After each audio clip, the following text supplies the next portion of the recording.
Hi, my name is Haley Duran, and I just want to thank you in advance so much for even considering me for this award. I am so blown away, and every time I think about it, I just get a little bit giddy, so thank you.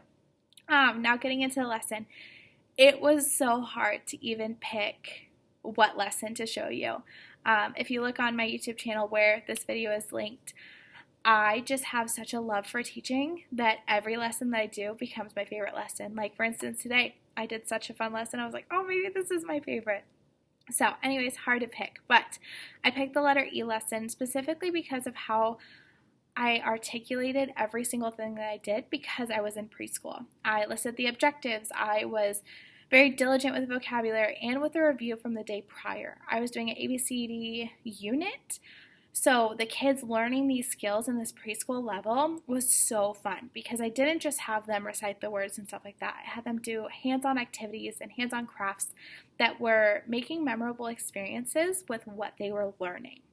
You know, no kid's going to remember, oh, I learned this so well because I sat and I raised my hand and I did all of that. They're going to remember, oh, I made a snow globe, or I made a gumball machine, or I made a snake, or for instance, I made a letter E and I made an accordion styled trunk. You know, like they're going to remember those things. So I wanted to make a lasting impression on that.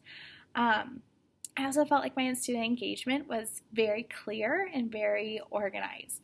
My kids were well managed and well behaved, and I felt like I really thrived in redirecting them just by calling them my name and showing them compassion and really leading them with what they should be doing without scolding them or anything of the sort. I feel like positive reinforcement is the best reinforcement, and it's what makes those lasting impressions on them to eventually build those relationships.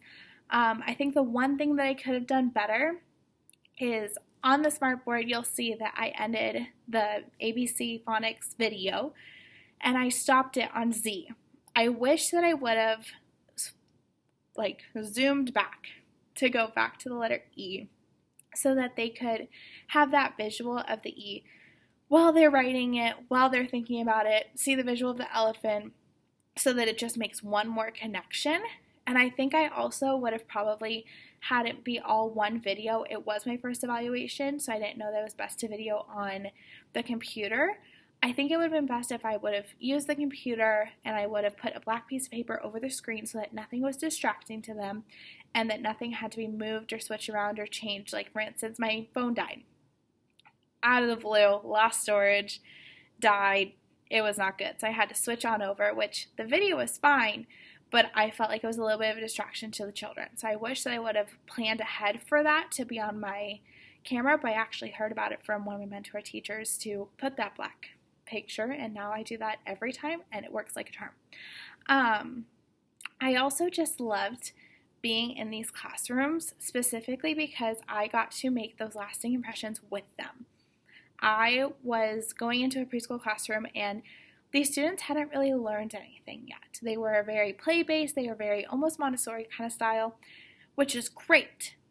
But I would like them to be able to know their letters coming into kindergarten, because now that I'm in a kindergarten classroom, you can really tell the ones that struggle are the ones that didn't know their letters coming in. The one that did know them, and at least what they looked like and how to write them, were the ones that are now thriving in kindergarten, are able to really just flourish. So thank you so much for this consideration. I really appreciate it again, and I'm excited to graduate. I think we're almost 21 days now. Have a great day. Bye.